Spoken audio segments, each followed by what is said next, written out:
Hello, internets. This is me, your boy, Max. I'm here. This is my video with my friend Adam, Hi. and Adam. we're gonna be discussing the Divine Feminine Archetype, which is the series that I've been doing on my TikTok. This is going to be a long breakdown that's gonna take as long as I can. With my TikToks, I think a lot of people have noticed that I kind of have to compress a lot of information into not a lot of time. So with this, I hope to build an understanding intrinsically of the concepts. First and foremost, say hi. Say hi, Adam. How do you feel about life, universe, everything? I'm feeling pretty good. That's good. That's good. So Adam is very, very into storytelling. We have a lot of very good discussions about our various understandings of different things. Adam is very big into comic books and superheroes. He is probably the most versed X-Men fan that I know. And I think the ability to identify patterns in things like comic books, which I would call modern mythology, if you will, American, Definitely. British language. Yeah, it's without a doubt. Go ahead. What are your thoughts on comics as a? Well, How do you feel when people say comics aren't a valid source of like? Well, they're just wrong. Right. They clearly have no idea what an actual comic book is and what it can do and how it has furthered the medium of storytelling. To me, when people belittle comics or movies or YouTube videos or video games are the new one, it's easy to say that video game storytelling is bad. But you have to go back, and when we think of the Divine Feminine Archetype, it will be visible in a lot of different mediums, I think. For example, you can take the symbolisms that we talk about in the various spheres and apply them to painting. You know what I mean? You can look at a painting and be like, it's depicting the Madonna. It's a mother and her baby. The mother is sacred. Can. A lot of it has to do with it because a lot of the storytelling that we're getting this from is coming from, an archaeologist's understanding of a vase. Yeah. So the first goddess that I think we should touch on is the first goddess. She is the goddess of Willendorf. She's the one that I mentioned to you at the beginning. I'm not going to pull up pictures for everybody, but, I did do a video on the goddess of Willendorf on my TikTok. Basically, this is the oldest statue of a deity at this time. Yes, you referred to her as the potato god. Yeah. Yeah, she is very intrinsically of a potato, but a sacred with like an acorn head. A sacred one. And again, now when we think of older myths, weight or heavier set people had a higher intrinsic chance of surviving. Broad hips in female birthing are very powerful. So when we look at the goddess of Willendorf, this is probably our first. We're talking about things that happened 30,000 years ago at this point. Right. Now, in Joseph Campbell's book, which is one that I will be referencing constantly. Again, me and Adam were just having a little bit of a discussion about this. So, Goddesses, The Mysteries of the Divine Feminine by Joseph Campbell is a collection of his assorted essays, I would say, that he primarily gave to college students. Now, when we're examining it, it's important to understand that there is a video on YouTube. I have it written down whose video it is somewhere.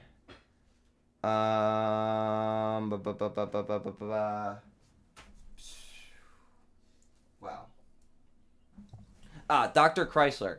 She's actually the only person that studies all this stuff that isn't studying mythology. Well, actually, so of the three people that are talked about this topic that I have studied, Joseph Campbell studies mythology. Carl Jung, who would develop the archetype and stuff like that, he developed psychology.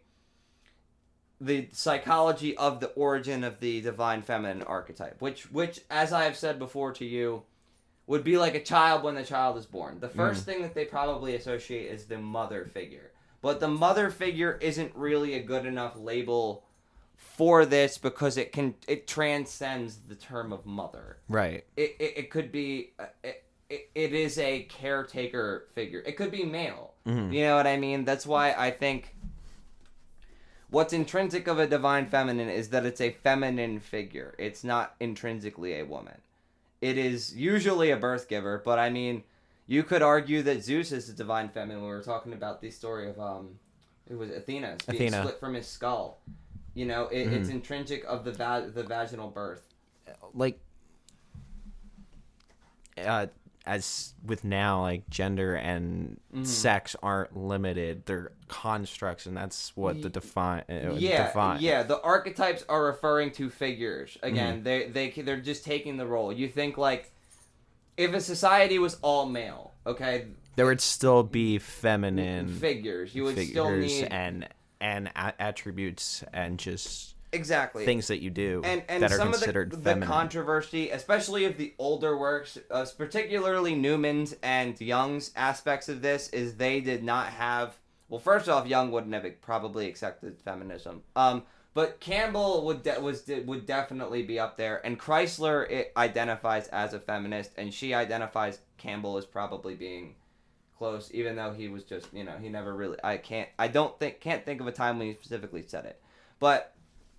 he did believe that all myth was probably indicative of an original mother goddess, probably. Again, the term Venus of Willendorf comes up enough, but I don't even like the term Venus referring to all of the divine feminine, because it makes you think of Venus. You know what I mean? It's Aphrodite, and Aphrodite isn't really intrinsic of all of the spheres of the divine feminine.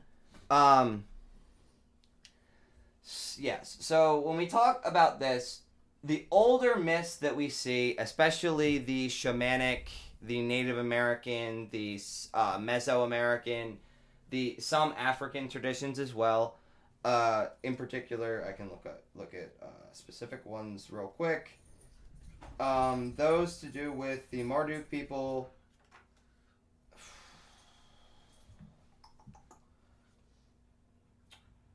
Yeah. Yeah, regardless, older myths generally have the female and the male as well less defined. Do you know what I mean? When we see more defined characters later on, and even better developed gods that are intrinsic of multiple stories, they will take on probably 3 spheres at a time. The most dynamic characters will alter sphere transitions. When we see the axes, for example... Alright, so this is where we'll talk about the axes, since we will just kind of dive into this. Your first question that you asked me, which was very good, is what is anima? Yeah, what does that mean? So, it's a Jungian term. It is Carl Jung's term. It's of the soul. It's Greek, I believe, or Latin. One or the other. It doesn't matter, really. The term means it's spirit. It's something with a soul. Spirit, courage, passion, wrath, though. It's a reason for doing something.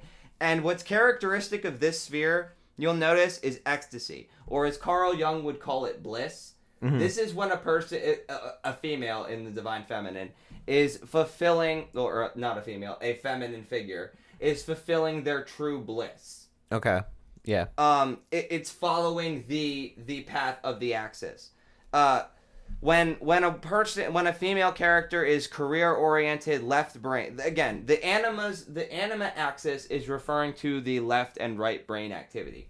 When a person is driven by very left brain oriented things, education, culture, career, IQ, rebellion, wisdom, and following that ecstasy, and again, this is characteristic of the Gnostic deity Sophia. Sophia is a symbol of knowledge, really. Some people have even compared her to, like, Mary Magdalene in senses, but I don't necessarily know the the extent in which a person could really stretch. Because Gnostic history is very much lost in Europe. Most people don't really think of like a Gnostic Europe. Yeah. But like when you think of the Catholic Church, the upbringing and stuff like that, do you know what Gnostics are, for example? I know agnostics. So the term Gnostic is kind of a veneration of Christianity. Okay. It refers to that the God of this world is an asshole, basically, and he is the evil God that you should not be paying attention to. It's following that the God of this world is evil, and this is kind of the representation of that. Okay. The Gnostic gospel is another thing, and again, a lot of the true Gnosticism of Europe is kind of broken apart, and there's paganism. Again, it's like when you think of Europe, and when they declare themselves Catholic, it's not like the people actually just stopped being these things. Their traditions were just kind of lost, and this is where we see like traditions kind of bend and create these like, I don't want to say bastardizations, but these different breedings of cultures that have been assimilated into other ones. Voodoo, in its own right, it has developed into, like, voodoo is a Christian faith. Most people don't understand. It's Abrahamic. All voodoo, and most hoodoo, I believe, believes in a deity of God. Okay. And most of them hail saints as being sacred. They just have adapted cultural things like the luau and practices. Again, like their water. And again, what probably happened was when the West African slave trade happened, these people had their cultures ripped away from them. Yeah. And what they did was they took what was being like whispered about in slave communities and probably repressed, and adapted it to what they saw the white people doing. And in Europe, we can probably assume that that's what happened with pagans too, is that they would adapt their stuff to Christian tendencies. That's why we see like the Christmas tree, for example, because we are assimilating cultures into other things. It's the method of cultural appropriation that kind of leaves out all other culture, or takes what it wants from a culture and leaves what it doesn't have. Yeah, what it doesn't need or want. What now? When we're talking about the Animosphere, again, a lot of these spheres refer to Christian figures. The opposite end of the Animosphere is Lilith. When I think of Lilith, I wouldn't even say that Lilith is the best representation of this sphere. I like Persephone here. Because, again, both of them are indicative of underworld. Lilith is kind of misunderstood. And, again, Lilith is technically... here, I'm going to make sure so I'm not wrong. I have Google. We have technology. 1 second. So, just so I'm positive. Yeah, okay. Lilith is a Jewish development from Babylon. Let me see the Gnosticism. Lilith. gnosismystic.org. Hebrew myth from the book of Genesis. Okay. Not necessarily what I'm looking for. Is Genesis the factor of Gnostic creation mythology? Nope. Okay. Not finding what I'm looking for.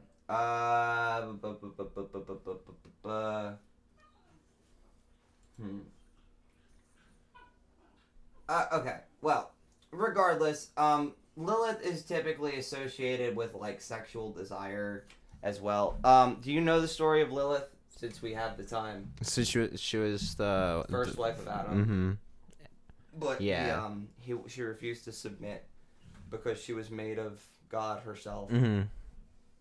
So she fell, etc., etc. And I think the reason that Newman wrote the axes, which are important. Carl Jung had a different system of measuring, which he called the Helen, the Mary, the Sophia, and the Eve, which again, Christianized version of his aspect. I definitely think it's important to cover bigger other gods.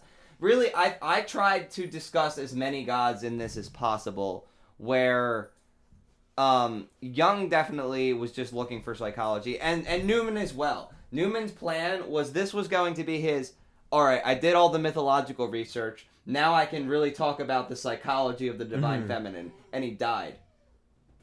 That's a shame. So he died before he wrote the second book in his magnum opus. Yeah, in his series. You're left speculating what it probably was. It's there. You can kind of understand it. But he's referencing the three axes, which is the mother, anima, and transformative. The mother axis is varied from Isis to Kali. Okay. Isis is the Madonna, the perfect mother. Again, this is what us projecting our perfection into women. And it's not just always mothers. Sometimes this is the daughter. This is the grandma. This is, for lack of a better word, what society expects a woman's role to be. And now the nature sphere kind of is warrior, which is also kind of what you could expect a woman to be. When I say a woman is expected to be, the mother aspect, it refers to, again, intrinsically good mothers. Isis is a good one. I think he actually cites Hera, which we were discussing earlier, is not really the best decision. Yeah, she's not the best example of a motherly figure. No, not a perfect one. Hephaestus anyway. would definitely say otherwise. But you see, when you look at the sphere and you talk about Hera, that she really is the mother figure, because she is the vessel, the childbearing, the pain, nurturing. Yeah, she does tick all of those. But she switches the axis. Her axis changes. She goes to intrinsically bad mother at certain points. Whereas Mary, the Virgin Mary, or Isis, in my example, I can't think of a time where they killed their children or threw them off a mountain. Sorry, Hera. Yeah, because she thought he was impure. Well, he wasn't the epitome of a male child. Yeah, exactly. Okay. We'll talk about fathers another time. But on the opposite end of the axis here, it goes into Kali, which is the Hindu goddess. So I get all my information right. We'll just look up the gods as I begin to talk to them and break down the axes. Kali. Again, so she is the Hindu goddess. Kali is the chief of the Mahadevas, for my pronunciation, a group of 10 tantric goddesses. Kali's earliest appearance is the destroyer of evil forces. She's the most powerful of the... Now, when we think of Kali, he describes her as the intrinsically bad mother.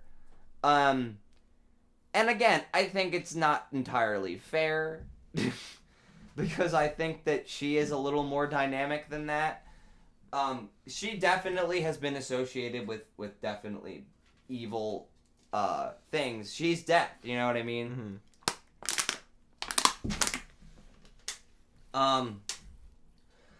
Certain stories have even brought her to be the first god.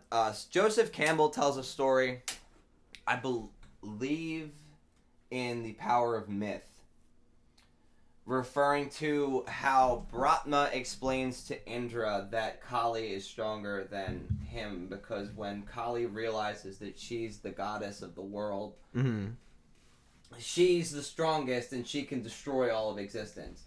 Therefore, because Indra, and I think we were talking about this yesterday. Yeah. I should have written this down. Indra and another god, I want to say Ganesh, but if one of my Hindu viewers corrects me, that is fine.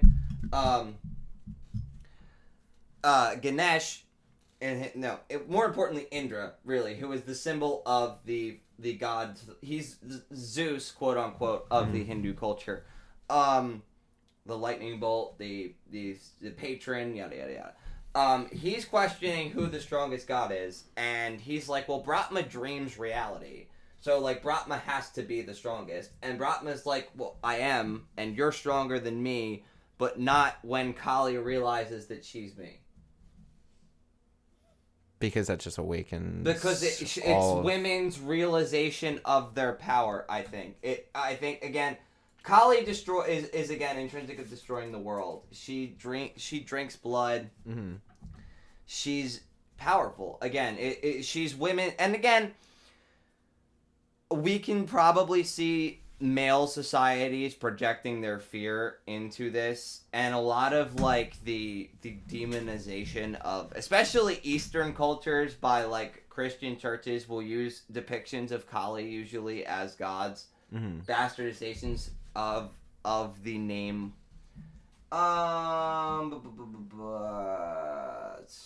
Yeah. So again, Kali is particularly intrinsic of bad mothers, but she's also the ruling mother. Like this is our Cersei Lannisters. These are when women are bad rulers and bad mothers intrinsically. This is the power sphere of the mother. Yeah. Yeah.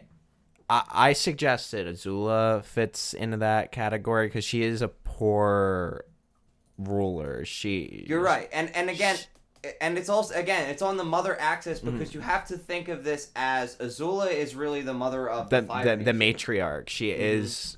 Her mother didn't even fill that role. We're referring to Avatar for people. Yeah, the last Airbender, not the blue aliens. Well, Azula is in that because they. I mean, no one knows a single character in that movie, so they might think.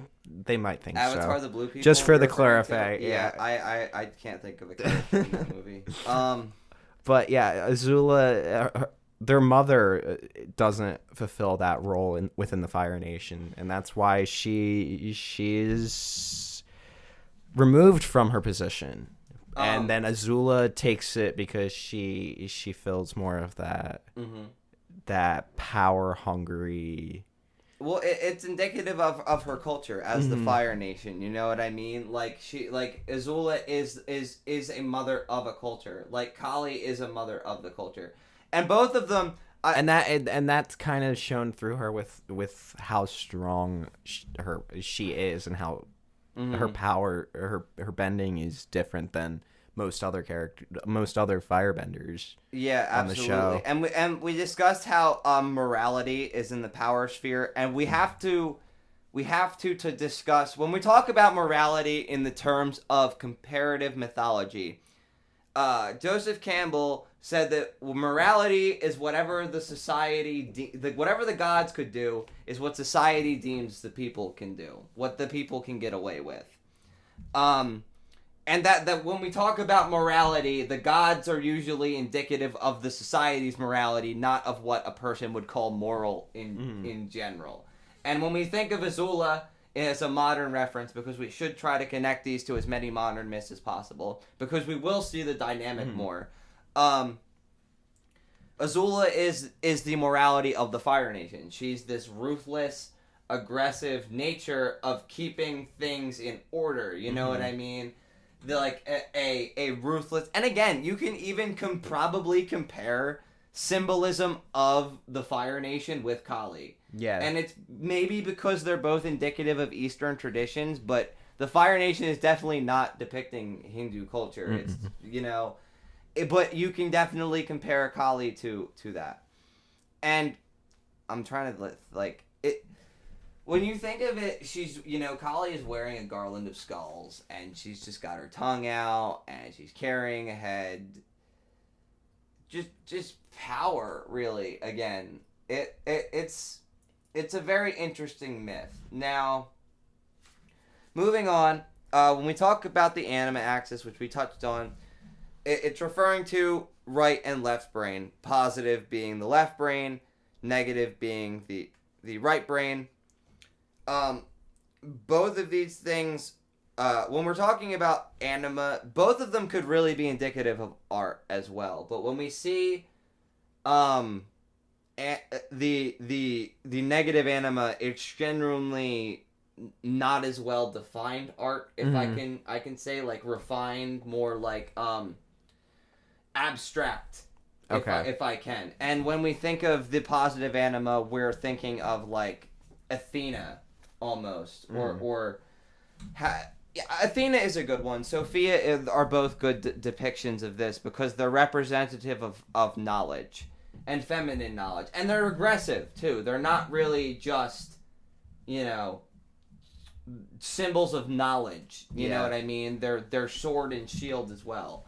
Athena beat Poseidon. You know what I mean? Like, Athena has a lot of regard, and it's very good to compare her with the positive anima axis as well. Lilith and Persephone on the opposite end. When we're talking about the modern references of this, I wrote down for positive anima, Diane from BoJack. Right. And when I thought Diane from BoJack would be a very good one for positive anima. Hi, Blue. That's my dog. He's a puppy. He doesn't like podcasting. So education, culture, IQ, career, rebellion. These are when Diane is introduced to BoJack, she takes on a transition, actually. But it's actually not. You think it's going to be the lover, but it's actually nature. Yeah, it's completely. You're completely... It subverts narrative. Yeah, what BoJack does, and if we're looking at BoJack's example, it will put things forth with you that makes you expect them to be a certain way, and then they're not. You want to see the chart? Please. Yeah. When we're referring to BoJack, Diane is incandescent of intelligence. Right. And she projects this intelligence into the show. Into BoJack, into every aspect. And, again, she's transitory towards BoJack, who is the main character. When we look at the trans axis, which we will in a second, they're usually going to be indicative of secondary characters. But Diane, who is definitely doing both here, she's the virtuous character in the show. She's the wisdom of the show. And she does this by doing...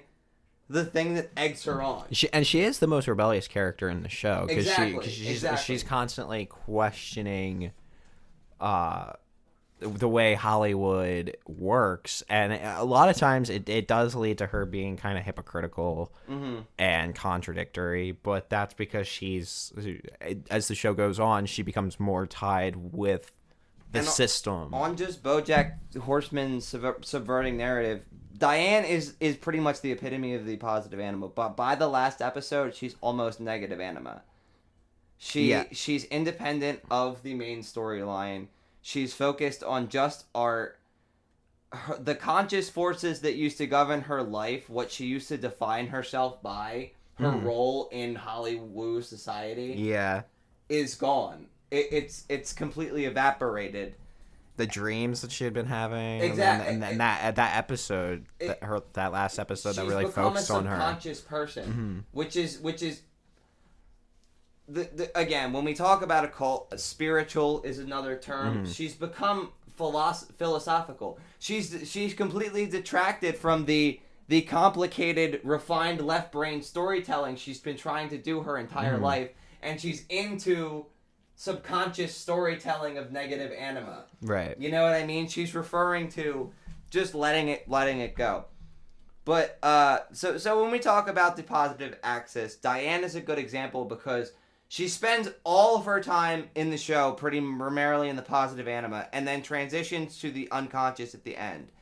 The character that best, I think, defines negative anima is Promethea, because it was done deliberately. Obviously, it was a character with the how does one depict the unconscious mind? You know what I mean? Yeah.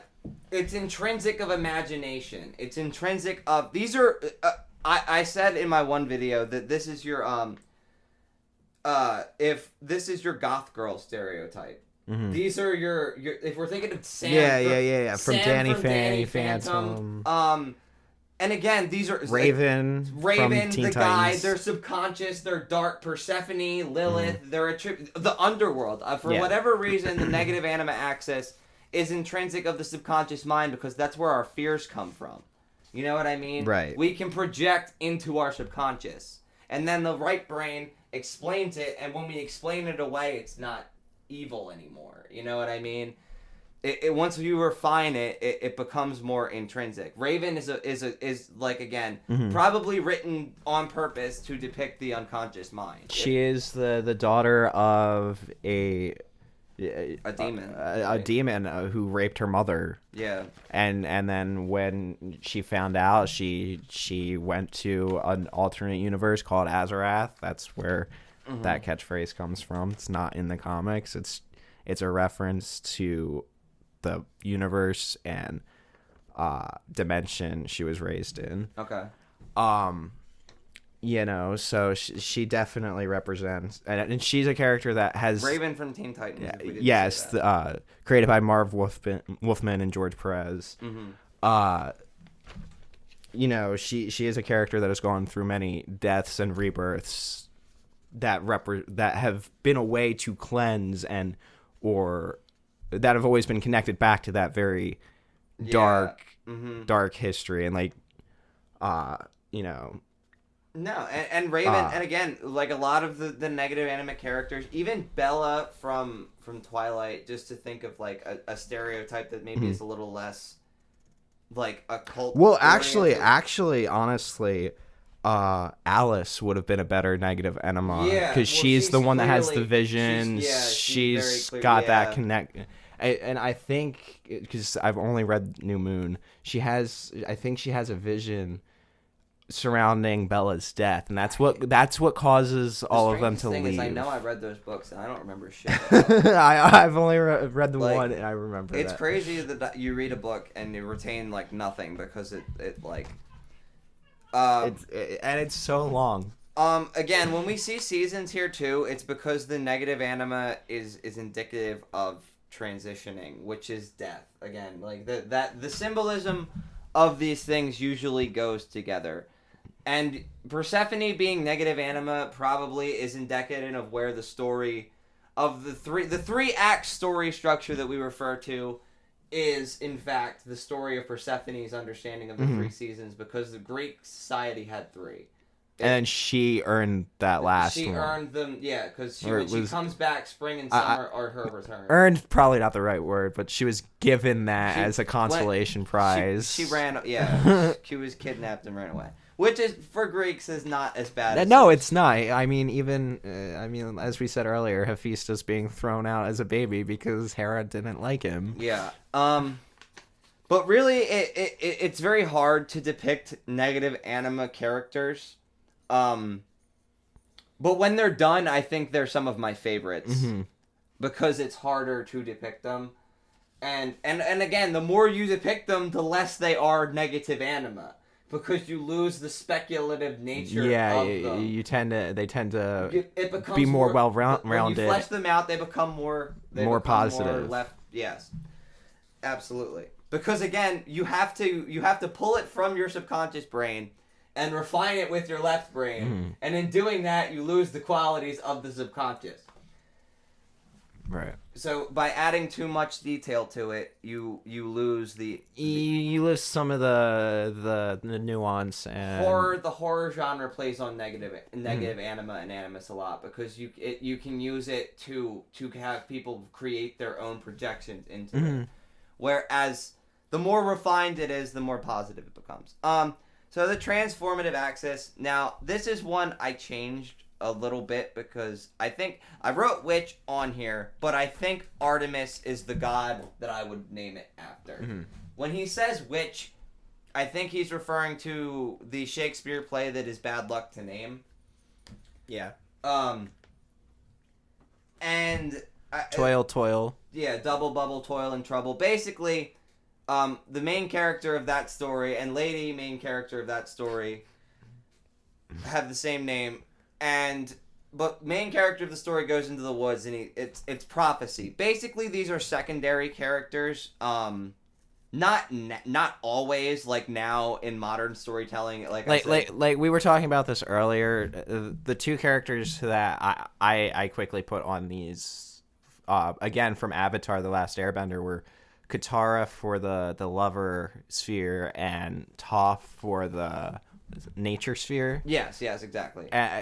You know, Katara fulfills that role of the the lover, compassion, healer. I mean, she is one of the only waterbenders that has the ability to heal with just a touch. And of course, her romance with both Zuko, possibly with Zuko and Aang, and then there's Jet, of course.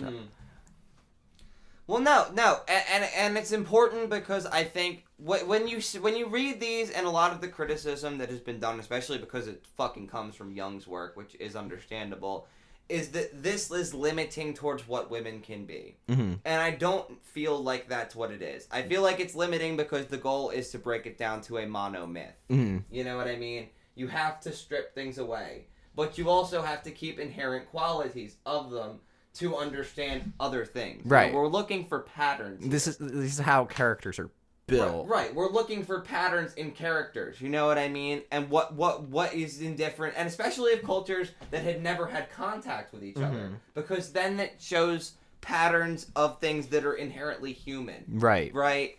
So, like, when we think of a lover, we think of women being reduced to this limited to their sexuality. How they're tied to. But you could do this with men. I mean, this Edward. If we're talking about Twilight, there's no way to write female fiction where you sexualize the male character without him being sexuality, sacred body, sensuality, beauty, lust, romance. Just the vampire myth in general is of the lover sphere. And he's kind of the healer for Bella's depression. Yes, of course. Because which, don't get me wrong, is a terrible, the purpose terrible of the nature lesson. sphere and the transitory axis is to further story. Again, without a lover, the purpose of a partner in life is to have someone that makes the situation better.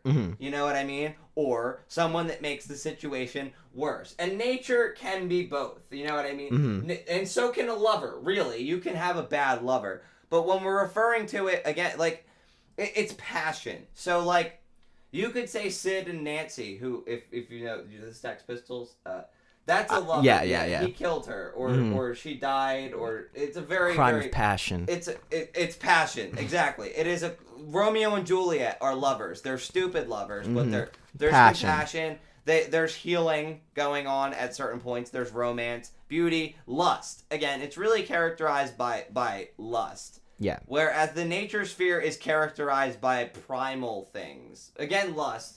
Both of these things are kind of primal. But like I was saying before, to go back to the nature sphere and go on with Toph, she's introduced as specifically as the transition for Aang to learn about earthbending. Right. And that she's drastically different from Katara, and they make a point of showcasing this in one of the first episodes. Toph is a part of the group. And afterwards, you would think that there would still be this animosity between the two of them, but no, they're very respectful towards each other. They're understanding. They bring out different sides of one another, and they're indicative of older myths. It's the Athena and the Aphrodite again. You know and I mean? It's better personified as the Artemis. And the Aphrodite, because Artemis is a virgin. She's a warrior, tough fighter. She has nothing to do with sexuality, but she's still a transitory character. And even going further, when after Toph does explore her sexuality as she gets older into Legend of Korra, she doesn't tie herself down. She has relationships, but it's. A lot of them seem more primal. She doesn't, and she's nature. She goes. Part of that could be fleshing out at Toph as a more full character. Like, it's not necessarily that Toph is shifting to the lover sphere there. No way, not at all. The power sphere. She is. Like, you know what I mean? She's not reducing herself at all. She matriarch ruler. She takes on most well fleshed out characters that I've gathered will take up 3 spheres. All 3 spheres on one side of the axis, okay? And then the most dynamic characters, usually ones that take long times to be written, can switch axes. That one we're going to talk about. Yeah. Last. Well, switching axes is one of the hardest things to do, and it's almost impossible to find a myth that does it. Unless you're going to, like... Kali does it, because she goes from being a good... But even then... I gave you the example of Storm. She has touched on every single one of these axes and multiple ones. Right. She is, I without a doubt, the most well-rounded, most dynamic mythological character I can think of for this topic. No. Again, and especially because we've lost a lot of what could have been because of our society. Right.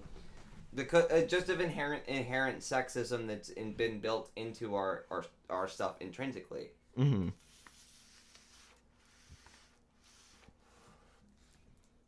So, when I think of this inherent nature of things, the difference between the trans axis and stuff like this, let's just plug in a character that I think. Well, who? Just think of a character for us. Let's just talk about it like this.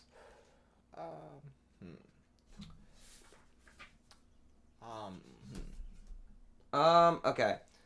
Let's say the oldest possible myths, okay, are probably indicative of a society where male and female goddesses had to be worshipped equally. The goddess of Willendorf is the oldest evidence, but from what I've read from Joseph Campbell and Dr. Chrysler's understanding, who Dr. Chrysler, again, is an archaeologist, which gives her, I think, a little more authority to talk about what the fuck probably is right than everybody else that's talking about this as two psychologists and a mythologist. If that's the right word.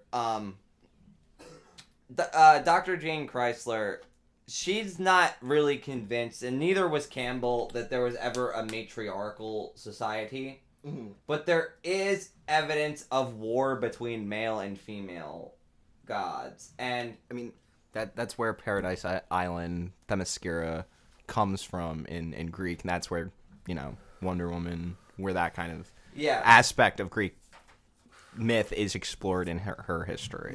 The division of male and female, and of male trying to take what is inherently female. Alan Moore, actually, in From Hell, cites child sacrifice as being the single greatest act of subconscious feminine hate, really, because you're taking the thing that they literally have that men can't and killing it in front of them for a response. Mm-hmm. And what's interesting for my, occultist spiritual people out there is that there was an experiment done where rabbits can feel their baby being killed. Where mother rabbits can feel their baby being killed. You told me about this, I remember, yeah. And they tried to use it to tell if submarines were getting blown up under the ocean, because they would put the baby rabbits on the submarine. It's weird research. It has... I've heard it discussed. Most people don't really seem to think it's accurate. But there's got to be. I think there's something, connection between mother and child. Mm-hmm. My mother always believed that. I felt different when my mother died. It definitely felt like there was something that was not as present as had been at other moments in my life. But that is because this is the archetype. I mean, this is, even Carl Jung said that the mother is the foundation for all other relationships. Did you feel something different than when your father passed? Than when your mother passed? Yes, actually. When my dad died, I had a dream, actually, when my mother died, where she came into my friend's house. It was Nick Nelson's house, and she walked in while I was planning the funeral, and we got into an argument because I had to explain that she was dead to her, and she refused to believe me. And I've convinced, when we talk about subconscious things, you could say that I talk to ghosts, you could say that I talk to unconscious forces in my mind, whatever you want to call these things. Whether I'm playing with my imagination or not, I don't think it matters, because these things are indicative of other things. A friend of mine was talking, he had a relative pass away recently, and he was also telling me that Shane came to him in a dream. And I was like, look, dude, maybe our friend who passed away came to you in a dream, or maybe you personified death in the form of shame. Mm-hmm. And that's what these archetypes are. They're figures. That's why Jung talks about the death figure, the fool figure. We're really only breaking down the mother figure again. Yeah. Like that's how very thick this stuff is. THICC. A couple people have asked me if I suggest if they read any Carl Jung. And my answer, the short answer is no. But if you want to, I think you can't stop them. Not that it's gonna. It's not gonna hurt. It's better to be aware and know what. It's always good to get firsthand accounts. Yeah, but there are people who have reinterpreted Jung's understanding of things in more modern understanding. Even Terence McKenna does it in a lot of different ways. I would cite McKenna before Jung. But it's you can't do it without acknowledging Jung wrote this shit down first. But he also hated Jewish people. You know what I mean? Like Nietzsche, for example. It's one of the biggest tragedies is that the Nazi Party took Nietzsche's writing and adapted it to Nazi party regime. Jung was already kind of there. Yeah. And what's funny is he's adapted certain aspects of his belief system from the Kabbalah, which is Jewish. He is a Christian man. He hypocrisy. It is what it is. He's very, very convinced of inherent bad in people. And that's not to say that makes everything he says wrong, but it definitely means his opinions are a little dated, but questionable. Yeah. Man and his symbols, for example, is the one that the mother archetype comes from. And I talked about this. Someone asked a question about it, and they were like, "What do you think of Man and his symbols?" I was like, there are certain points of that book where I was like, "Wow." He's like really smart, and he compresses it into very short sentences. And again, I'm reading English interpretations of German work. Newman's work is also an English interpretation of German. And if you look at this fucking book that I have, they literally took pictures of a book of the old of the original English translation and reprinted it. But they do what they do. Like the witch axis, I was talking to you out there. I'm not really sure if witch is the right word. Yeah, like we were just talking about now. Artemis. Both of them would be German. You know what I mean? So I actually have German friends, some of my closest German friends. So I will ask them, but I did not prior to this, because I don't think it's necessary to call it. Even I wrote witch on the axis. Sorry, because that's what Newman labeled it as. But it doesn't mean it defines it. Yeah. I think Artemis would do it better. And I think it's important that's why I like things like science, because you improve upon them. You know what I mean? Yes. You bring your own ideas to the table, you get research behind it, you can make an honest argument for different things. Yeah, so those are the axes and the variances in these. One thing I wanted to touch on is that a lot of things we will see specifically in this are earth and water. Now, for my occultists out there, we all know, most of us acknowledge that earth and water are particularly feminine elements, whereas fire and air are the masculine ones. Really? Yes. I would have assumed earth and air would have been switched. Now let me explain why. At least why I believe that these will become. But that's actually very interesting, considering in Avatar, that first series, the main characters of the four elements are respectively male, fire, and air. Yes. And then water and earth. And there's a lot, and again, female. And again, this is an alchemy tradition, but there's a lot of evidence that alchemists were getting scrolls from Eastern traditions and just adapting them to make alchemy. You know what I mean? So there's probably, and again, they're also indicative of the states of matter. You know what I mean? Right. And in the samurai traditions, we would add void, which would be immaterial or mind. But anyway, so why is Earth female? Why is water female? And the answer is the womb. Okay. Where does all life come from? The origin of life comes from water. Water. When we are literally, we are placed in salt water when we are inside of this womb. All life crawls out of it. I'm pretty sure Hera is born by getting Kronos' dick cut off. What is it? I'm not exactly sure how she was Hera's born by getting it's Kronos' son. I forget what. Gosh, I should know this. I apologize, world. Hera birth. Of course, it just says the youngest daughter. Swallowed by her. Soon she was. That's how Come she. on. That's why she was. Stop censoring material. Just tell us how she was born. What the hell? Okay.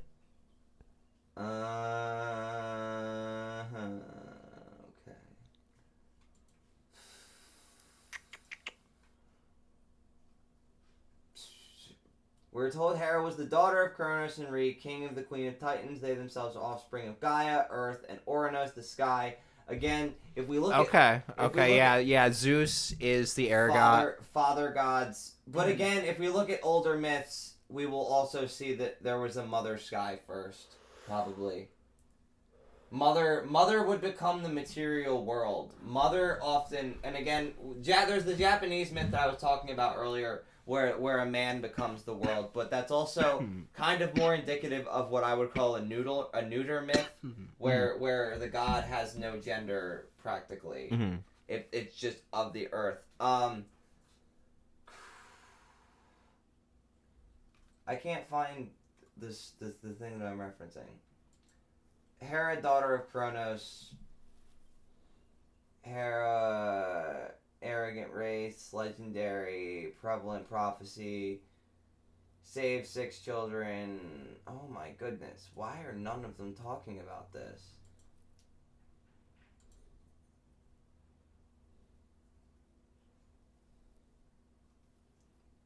Swallowed by Kronos as soon as she was born. Alright, I forget what god was born by having a limb chopped off and thrown into the ocean. It doesn't matter. If it wasn't Hera, someone can correct me in the comments. But a god was created by having a limb chopped off and thrown into the ocean. I should have notes on this, but I'm looking at my page on symbols. I probably did write it down somewhere, but I'm getting disorganized right now. I'm sorry, ladies and gentlemen.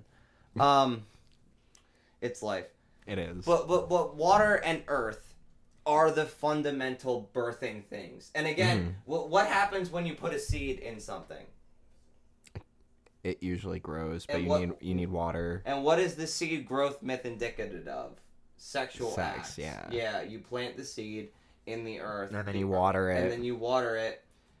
And then what grows. Is the water indicative of? The nurturing of woman. Again, we can break down these symbols. And it's not really the time to talk about why air and why fire. Yeah. But this is why earth and why water. Because these are the things. But prior to this, there's evidence of sky mothers as well. Before there were sky fathers, there were sky mothers. Who was the sky mother? The first reference one. I should have it written down.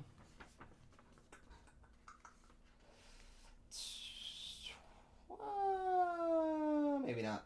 Okay. Another thing that is very common of the Madonna. This is because we project the perfect things onto spheres like the lover, and our perfection into spheres of the lover and the mother.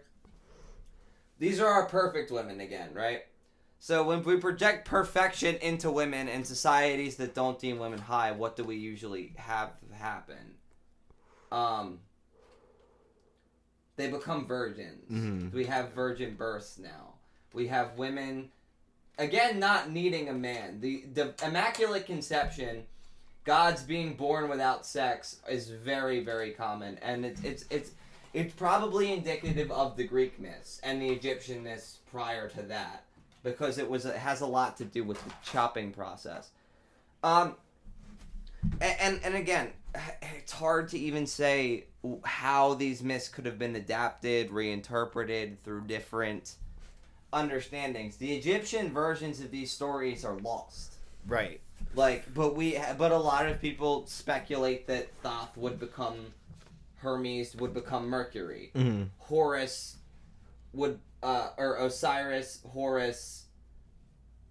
These they have correspondences. Right. Really. And one must wonder, are these the origins of these old stories, or are they just coincidence? Are they coincidence? Are they speculation? Or are they, like, of the subconscious? You know what I mean? Like, that's something I really do like about the, like I was telling you earlier about the Percy Jackson and the Olympians, and then the sequel Heroes of Olympus series. They introduce the Greek gods, Roman personas as a separate entity almost that is worshipped and respected differently and viewed differently. They're the same person essentially, but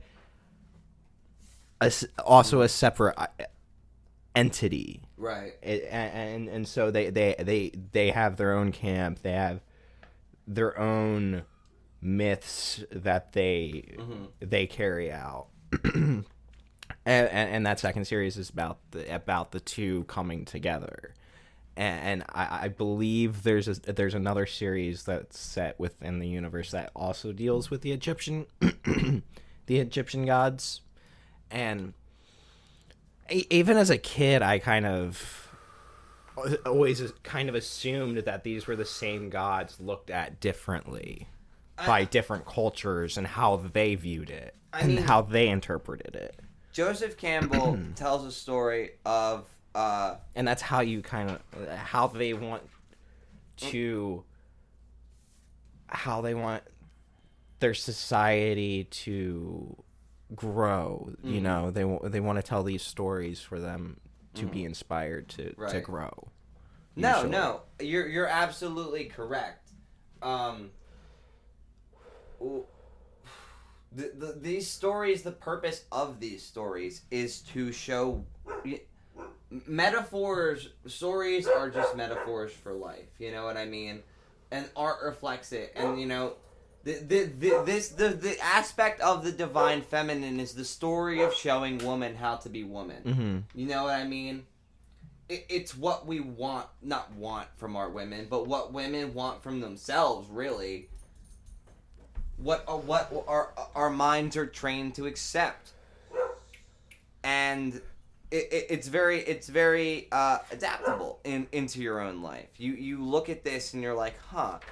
Well, and you can, when you're writing, especially knowing these things, if you're not doing them, you can accidentally just be drawing random connections to characters. But the more deliberate you know this, the more experience. And again, a lot of the problem, I like a lot of animes that come out, but some of the problems that I'm noticing with the anime trend and the superhero trend prior to it is that a lot of the inspiration started to come from other superheroes. Mm-hmm. And not from either older indicative myths that are larger than life at this point or real life. Mm-hmm. You know, it's easy to watch a good show and then to kind of copy that show. Yeah. But like Alan Moore, his idea is if you're going to do it, go backwards. Who inspired them? Okay. Then go to that person. And that's how I do it. When I find a person that I really, really, really like, especially when I really like their work, I'm like, all right, who do you cite? And they're like, oh, well, these 5 people, you can't, how did you live without reading these people? And then you're like, oh, crap. Like, Alan Moore cites Nietzsche. Alan Moore cites Crowley. Alan Moore cites... You know, Campbell. These characters that Campbell cites mythology. You know, Stephen King. You know, these people, they have their forefathers. Right. And it's important to understand This is the myth. There was a time when storytelling was just people around the campfire. You know what I mean? And these were shamans that were watching fucking lightning bolts. And then they're like, this is what I think it is. You know? Yes. These are the spirits of society. And then it would be like, okay, well, Gary died. How do we rectify this? Well, we kill animals all the time. We don't really do anything to them. We just eat them and leave their bodies there. And then one person was like, that's fucked up. Yeah. And he's the first person that came up with death rituals. And I'm of the belief that all of these stories, all storytelling, is indicative of the 3-act story structure that is the story of death. It's the story of the changing seasons, which is what Persephone is referring to. And it's the story of our souls, and of our souls being reincarnated. The 3 bardos are also indicative of this. We can compare the 3-act structure to solve at coagula. Dissolve and purification. Yeah. It falls apart, decays, and then it becomes something new. The winter, fall, spring, summer. You know what I mean? Yeah. Everything is dying. And that's what stories are about. They're about death. They're all the same song. Beowulf is a very, very origin example. Because he has this... Again, the most basic story structures... And Star Wars. One of the fundamental things that I think people don't understand about the hero's journey and about monomyth in general, right, is that Star Wars A New Hope is only depicting one sphere. Or one little event in the hero's journey. It's not the whole journey. No, it's not. It's really not. It goes to show because each movie takes place right in the middle of an event, and then it's another event, and then it's another event. It's not a straight up right after each other kind of story. No, it's not at all. a single event. Campbell is very good at formula, and what you have to do in mythology, and what he strives to do is identify patterns. And that's really what psychology is about as well. It's why Oedipus complex exists and why they used Oedipus to explain this. Because the Greeks noticed this as well. Some smart Greek guy was like, I get what's wrong with fucking men and their mothers and their fathers. They want to fuck their mothers and kill their fathers. And he wrote a story that explained that to everybody, and everybody was like, oh shit. It's crazy. The Matrix, you know what I mean? It's a story about explaining reality being a simulation to people. And people are like, oh shit, that could be crazy. And Brahma, again, indicative of the god dreaming existence. You know what I mean? The idea of Indra's net. All of these vertices and these varying existences, these are all intrinsic of older myths. Honestly, I'm just kind of thinking about it right now. And delusion. In a way, the Fantastic Four, at least Mr. Fantastic, the Invisible Woman, and their son Franklin, they kind of fall into that hierarchy. You know, you have Zeus, Hera, and then their child who is can basically dream the universe and is the most powerful being in it. Interesting. And kind of in a way does. And when we talk about if we're moving toward like comic books and the ability of using these myths to write, Grant Morrison, he built his Justice League after the gods, the Pantheon. And why did he do that? Because he recognized it. Go ahead. Well, first he did it because, I mean, you have the Justice League right beforehand. If people are interested in me talking about methods of Grant Morrison, Alan Moore, Neil Gaiman, trying to think of other weirdos that might have some cool methods. I'm definitely down to talk about that stuff. A lot of musicians have some cool methods too. But what is happening? Sorry, we'll continue with Grant Morrison. Well, right beforehand, he had, the Justice League was made up of fucking nobody's jokes. But you know, it's kind of he took the team and he's like, this is supposed to be the pinnacle of society, of the world, you know, the greatest people alive. He understood that the myths, that's what these group is supposed to be. Explain people's lives. You know what I mean? And he was like, these comic books are going to build somebody's morality. You know how many people have told me Star Wars built their entire moral universe? And it's because I watched a guy do a lecture on it, and you know, this guy was a little crazy, but he was identifying that you know, the religions of our forefathers have failed us, and he needed something to build his moral universe from, and that's what these are. They're explanations for life, the universe, and everything. That's why I opened with that. Like, what is your life, the universe, and everything, and you explain it with a story, because you can't put words to it just yet. So here's the thing. So Grant Morrison's success with the Justice League and rebuilding the Justice League in the way that he did, do you think that people subconsciously recognized the fact that this was a pantheon? Or do you think that they were conscious of it? I believe, because his run began before I was really into comics. I believe he began in the early 90s. So right. So I mean, a lot of late 90s, we've talked early about 2000s. Before we were alive. We've started in 30,000 BC, and now we're talking about the 90s. Yeah. So I can't say for exactly then, but say that again one more time. Do you think that people recognize that this was a pantheon, or do you think they recognized that those characters were a pantheon in their own right, but they hadn't been assembled? They had been assembled, but weren't treated like a pantheon. Do you think that they recognized it as being literally a transition from the Greek pantheon? So subconsciously, do you think we gravitate towards things like for example, do you think Avatar? Do you think people subconsciously like Toph and Aang? Toph, Aang.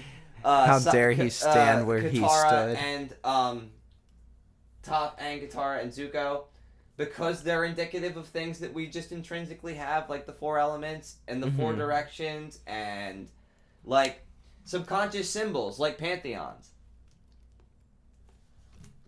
Yeah, and that's kind of what archetypes are about. Really. You can even include Sokka. Yeah. Again, because I was even thinking of Suki and all the Kyoshi warriors. They're Artemis's hunters. Kyoshi is Artemis herself. Avatar does a great job at assimilating storytelling well. And again, as verging on being a white person talking about cultural appropriation, Avatar does it respectfully. You know what I mean? It's done well. And that's why no one's ever like, yo, how come they copied Tibet and Slavic myth and Chinese and Japanese mythology? And it's because they did them well, respectfully. They took pieces of a culture and built a new culture. There is nothing wrong with that. There is something wrong with doing it disrespectfully without proper research. And that's not to say that you can't alter it. It is writing. You know what I mean? The airbenders are not Tibet, for example. No. But they are indicative of Tibet. It's like that. It's very much like that. So again, Grant Morrison very much was acknowledging that he was going to deconstruct these superheroes to their archetypal origins. Who else do you think has done a good job of deconstructing a character to an archetypal origin. Archetypal origin. Mm-hmm. Chris Claremont. Okay, and why? Describe why. For those that don't know, Chris Claremont wrote X-Men for 17 years. He defined most every character you know of. He created or co-created, again, most every X-Men character you can think of. He redefined the mutant metaphor, and he all of the work with Storm was done during his 17-year tenure on the book. He defined Storm beyond any other character in the series and really in comics at the time. And the, like I was saying about how she can touch upon each of the different axes, he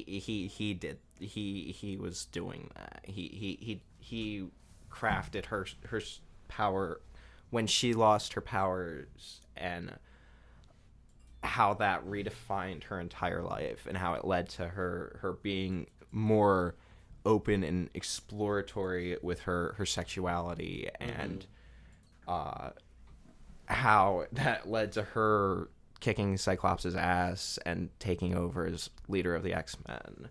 I mean, the only thing that really wasn't touched on in his run was the marriage with the Black Panther, but it in her own in a different way, she touched on that sphere, that power sphere, without her powers. So yeah, definitely Chris Claremont. So, when we talk about the archetypes, Jung had 12. So there's the artist, the innocent, the sage, the explorer, the outlaw, the magician, the hero, the lover, the jester, the everyman, the caregiver, and the ruler. They're indicative of the zodiac as well. Right. Because Jung is like a pretty crazy occultist. Crazy isn't the right word. Inspired in certain ways and prejudiced in others is a good one. But what he's referring to is these. They're indicative of things. We recognize them, like we recognize clowns. Mm-hmm. We recognize heroes. We recognize artists, and these are projections of our consciousnesses, basically. Well, I kind of lost my train of thought when I started Googling the chart that I was looking for. We were discussing other writers who who have been able to boil a character down to a single myth. Yes, they're and that for my people that watch for writing advice now, and magic advice as well. The part of it is deconstructing to its root causes. When we think of the Walter Pankey and the Good Friday experiment, and the idea of blessing the Eucharist and imbuing it with the sacred, and yada yada yada. This is a procedural method. It is indicative of things. And when we're breaking down ritual, you can adapt the ritual to the story. Mm-hmm. And you can do it in a different way. Like the lover sphere. Well, like think about why vampires exist. Okay? Well, I touched on this a little bit earlier. All vampires are of the lover sphere. Mm-hmm. And like you don't think of it why, because they're violent, right? They're blood sucking monsters. But really it's a transfer of fluids. It's a romantic experience. They're cultured. They're kind of like this. First off, they're usually depicted as being wealthy parasites. You know what I mean? Yeah. Like they're projections of things. Werewolves are projections of their fears of wildness in man. You know what I mean? Men being animals. This is their projection of, first off, repressed sexuality. A lot of people dream about vampires when they're repressing sexual urges.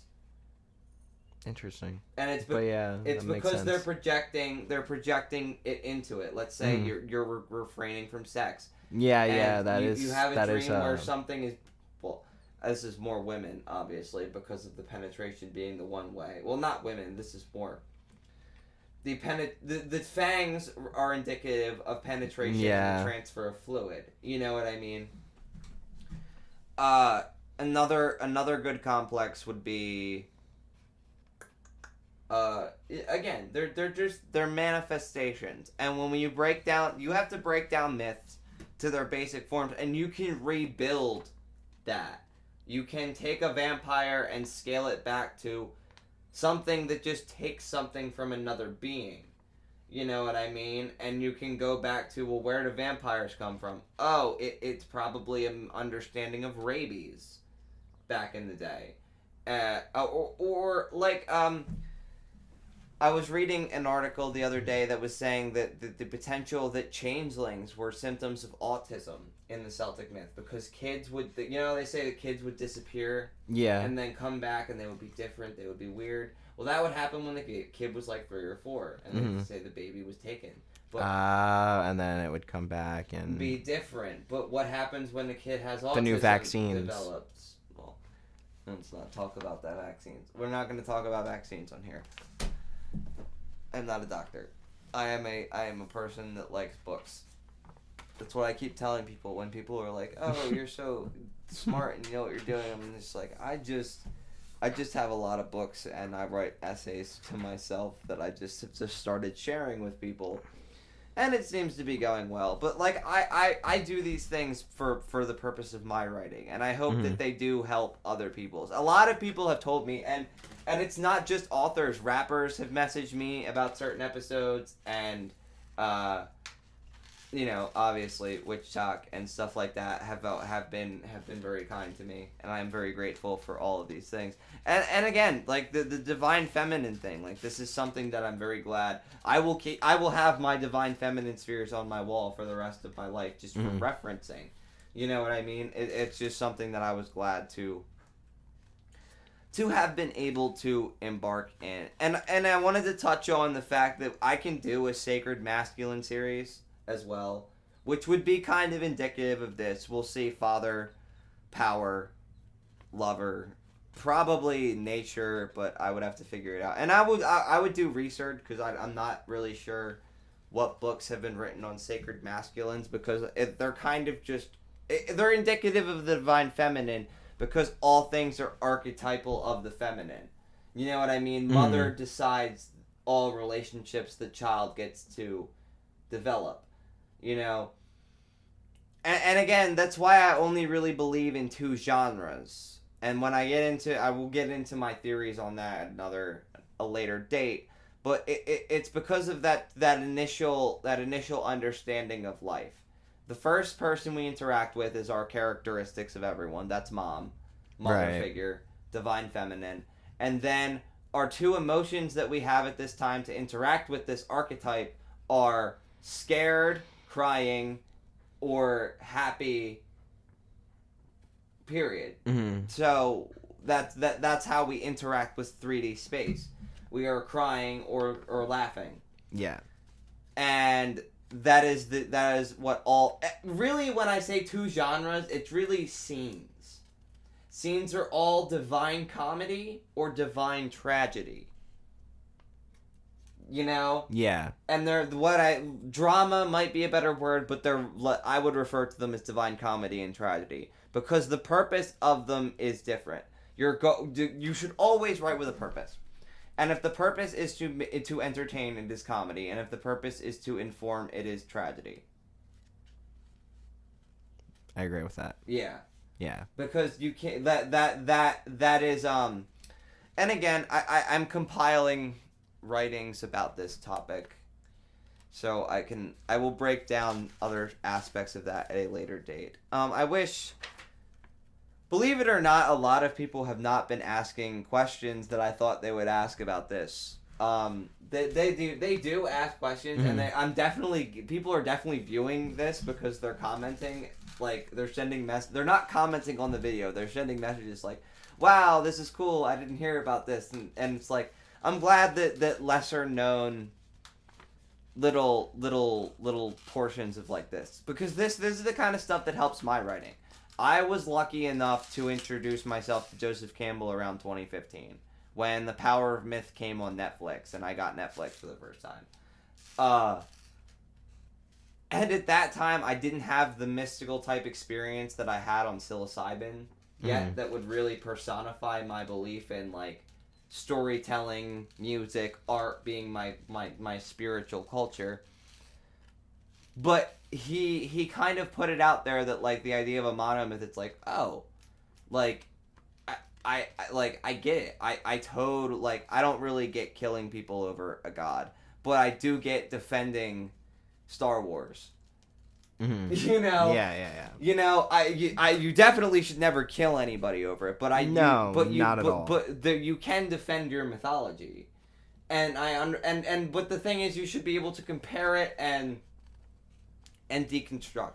Some of them are harder to do than others. You know, Jesus, Yahweh, and I've had Buddhist people that I have offended, and I apologize for the most part when I offend people, but I also can't stray away from discussing certain aspects of these things.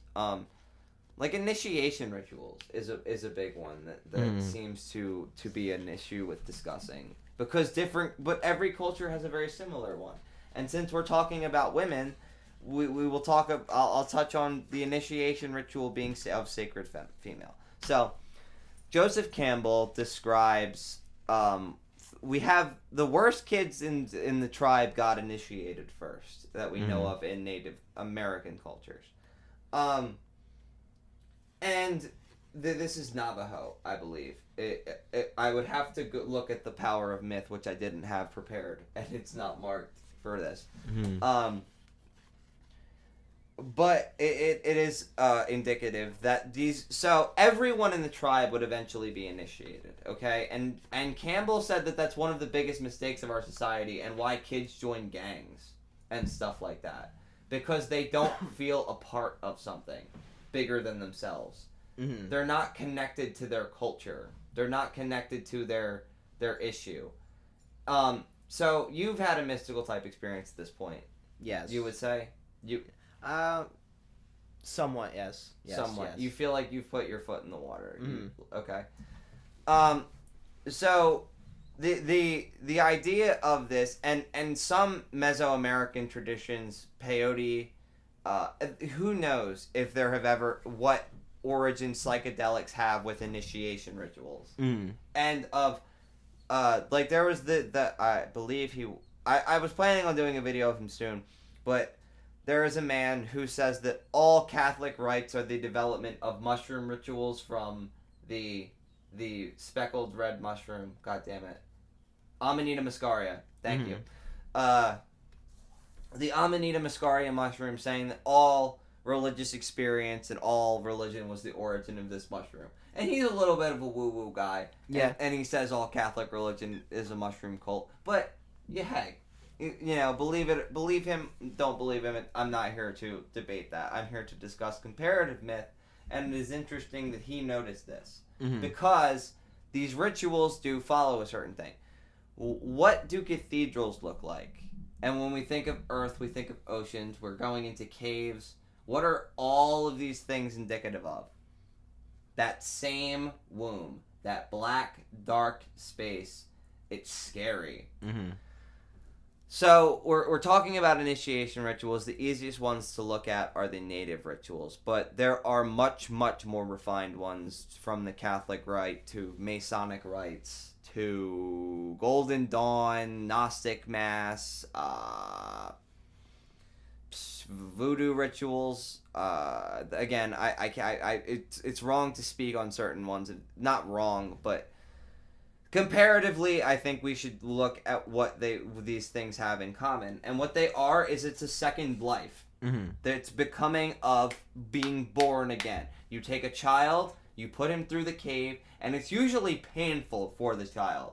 A lot of these times we see children having to do very stressful activities. That's why it's usually the worst kid in society that gets it first.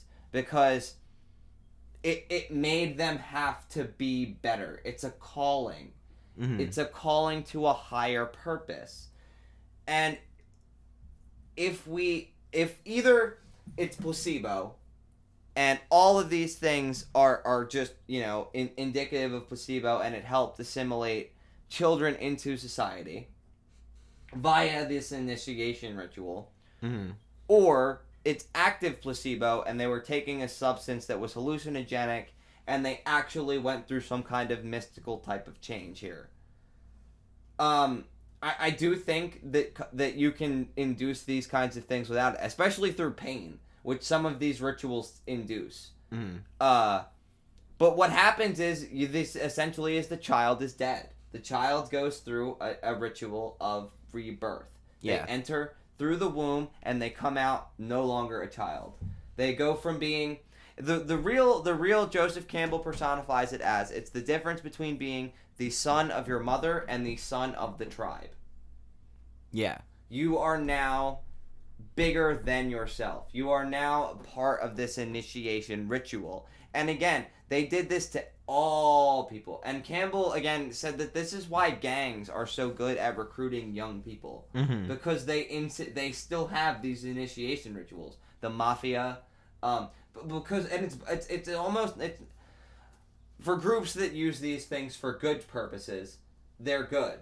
They have their value, even though and again, the problem is they become less effective over time. Like, think of a high school graduation. That's why it's important to keep psilocybin placebo. If it's active placebo, we have to keep it active placebo. The ritual is part of it, without a doubt. Part of it is intrinsic of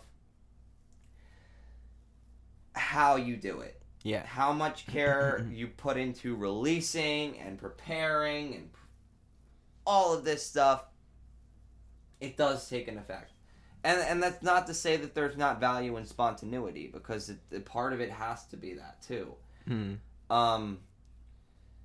Initiation rituals are definitely something I could speak volumes about. And the only way to really do it would be to look at it in every culture.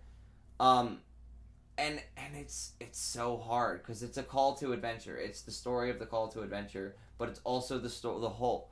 It's the 3-act story structure in its bare minimum form. It's the story of birth and resurrection. Again, it's the death ritual. Jesus, Hiram, Buddha. They all follow the same structure. And again, it's the cycles of reincarnation, the cleaning and refinement of the soul through Bardo, karmic effect, karmic action. All of these things have comparative law to them. Yeah. So, yeah, right now we'll talk about story structure in mythology later, but right now we're talking about character development in mythology, and I'm not upset that we started here, because I feel like a lot of people know the hero's journey, and believe me, I have a lot of problems with people's understanding of it, and I've heard other people talk about misunderstandings of the hero's journey too, and it's because most of the time people are trying to use it for the sake of writing, and they're only referring to that one video that's a TED Talk, and it's not a bad video, but it doesn't talk about a monomyth. It talks about, the connection between Harry Potter and, 1/3 of the hero's journey is part self-help book. It is a guide to how to live your life. I forget, was it Charles Bukowski? Maybe it wasn't. I should stop just citing things without knowing the actual quote. There's a writer fuck it. Most people don't even care. There's a writer that noticed upon the end of his life that it followed a kind of arc of a story. And everybody can kind of see that. And, and whether our minds notice this pattern or whether life gives us this pattern, I don't think it matters because for some reason it's naturally intertwined in us, like the archetype of the mother. Mm-hmm. So we look for this story structure, we look for these patterns, and we build. That was an hour and a half. I think we touched on, for the most part, everything that I wanted to talk about. But again, because I don't need to talk about a lot of the gods specifically, because I'll be doing individual episodes on them. Mm-hmm. Unless I wanted to talk about a specific myth. But really what I wanted to clarify is, and also for my fellow occultists there, is this is a version of, the way that I have laid out the Divine Feminine ritual is in the version of a grand invoking ritual. So, if you use the axes, you can draw the lines in sacred geometry, but that, again, you're essentially designing a character via a star tracing. But I don't really use sacred geometry. I build things via words, so that's why I assembled it in this way. But I do think the way that it's been laid out, it is good. And again, this is a ritual. You are using this to invoke the divine feminine into your storytelling, into your craft. You know what I mean? So I think it took on a good form, and I will probably use this in my allegedly to be written book of Silent Thunder later, somewhere in it, once I stop deciding to do more things with my time in between that. For the people that keep asking for the psilocybin audiobook, it's coming. For the American Alchemy audiobook, it's coming. Music posts will be back next week, but this might be posted after I post the song. Thank you for all of the support, and thank you, Adam, for doing this with me. You're welcome. Thank you for having me on. Yeah, I know that you were, like, I feel like everybody that I talk with this about is, like, I feel like that's why people are afraid to comment on it, too, because they're, like, because, like, one of the first comments was, like, wow, like, I didn't know this. Where were the sources for this? Because I haven't read about this. And I was like, I'm surprised that it's the same guy that kind of trailblazed the hero's journeys. Well, it's because Campbell dedicated, like, his entire life to understanding storytelling. Mm-hmm. You know what I mean? And I don't hear nearly as much about I found a weird recording of Campbell comparing LSD experiences to initiation rituals really recently. And it makes me think that Campbell had a mystical type experience similar to mine, because I saw, like, when people talk about cultural appropriation, my interpretation of reality was an interpretation. I saw Thoth.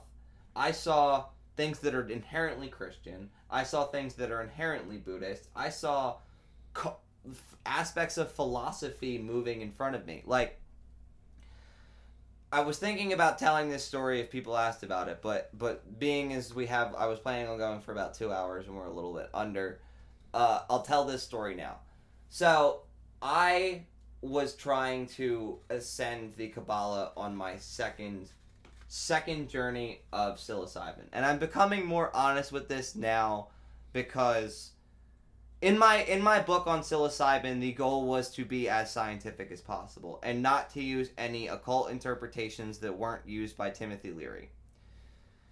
If that makes sense. McKenna, too, I do cite, but a little bit. He's a little more... He talks about Hermeticism a lot more, which is my understanding better. But the reason that Eastern traditions... And Damien Eccles best explains this concept to me. When you're learning about Tantric Buddhism and Kundalini and all of these different... Tantra Buddhism and Kundalini and yada yada yada, yoga, etc., these things are kind of like learning a different language, because we're not intrinsically taught these symbols. But when you have Western esoteric traditions ritual magic, we can recognize the star. We recognize all of these symbols are just there for us our entire lives, so it's easier for us to associate with them. At least personally. Again, Celtic traditions, I didn't grow up around any kind of Eastern tradition. So that's where it comes from. But anyway, when I was ascending this tree, I got to what I would call the peak, and it was where souls were being reincarnated, and everything was made of light. I would call this Kether. I'm talking about this in my alleged book of Silent Thunder as well. To be announced. It's coming. I just don't know how I'm doing it, and I'm busy, but I am working on it. So anyway, this is a story about the future. About that experience. So when I got there, I saw Mac Miller, my mother, and Scott Paradise. All three of them were in heaven. They were in Kether. This was paradise. This was the highest sphere of light, essentially. They were made of light, and everything was perfect there. And they were like, Scott Paradise looked at me, and he said, "It's incredible that you get to experience this while you're still alive." And I looked up, and again, this is very Promethea-like. And I remembered, I was like, we can be reincarnated. We go back. We come back to reality. And when I looked up, it was like a ledge, like a diving board on the edge of like light that came back, and you could jump back down to Earth, basically, from a diving board in space. And when I looked up, all of a sudden, I was Christ on the cross, dangling, and I started tearing up because I was like suffering, but it was beautiful suffering. I understood it, and then I remembered, oh my God, Christ went to hell to help souls come back. You know what I mean? Christ sacrificed himself to reincarnate. And then when I thought reincarnate, I looked, and I was dangling, and I looked from my right hand, and I saw the sun. And I looked up in the sun, and I saw, like, my soul leave my body, or Jesus' soul leave his body, or me experiencing Jesus' soul leave his body, or whatever you want to say. Me putting my perception onto Christ. And I went up into this sun, and I came down, and when I looked through the sun's perception, I saw Buddha underneath the tree being tempted by his 7 temptations. And I could see Buddha and Christ, like, looking through space-time at each other, like, we're suffering with purpose. You know what I mean? And then I climbed up the ladder, and then me, Scott, my mom, and Mac Miller, and then a bunch of other ghosts behind us that had no faces, jumped back down to Earth. And that is my experience with Buddha and Christ and reincarnation on 5 grams of psilocybin and ritual meditation. But again, how could that be possible for anyone that like,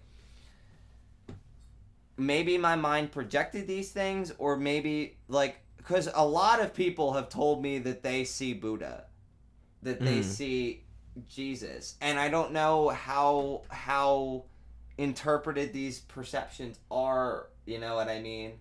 Or if we're recognizing, like, things in society, or I don't know. But when I think of that experience, I think it helped me get over some of the losses that I had. Right. You know? Yeah. Like, yes. They were projections of my pain. Scott was a friend. My mother, obviously, my archetypal figure. And Mac Miller, who was a person I admired greatly. So there's a little psilocybin story to sweeten the divine feminine aspect. And I think it touches on archetypes as well, because we see... One of the few things I disagree with Joseph Campbell about is when Bill Moyer asked him if he identified himself with a hero, and he said, no, I don't see myself as a hero. And I think we are all the heroes of our own journey. We just have to acknowledge it, even if we're just the transitory hero. Mm-hmm. You know what I mean? We are all the transitioning hero, and we are all the main character, and we are all the mother figure and the father figure, and that's part of identifying these archetypes, is coming together to take it all apart and put it back together into something that works a little better. All right. Any questions, comments, and concerns are always welcome, loved. Correct me if I'm wrong on any of this, obviously. Thank you. Thank you all. Adam, thank you for coming. Thank you for having me, Max. At an hour and 40 minutes, I would say that is a pretty good go. 5 more seconds. Anything you want to say?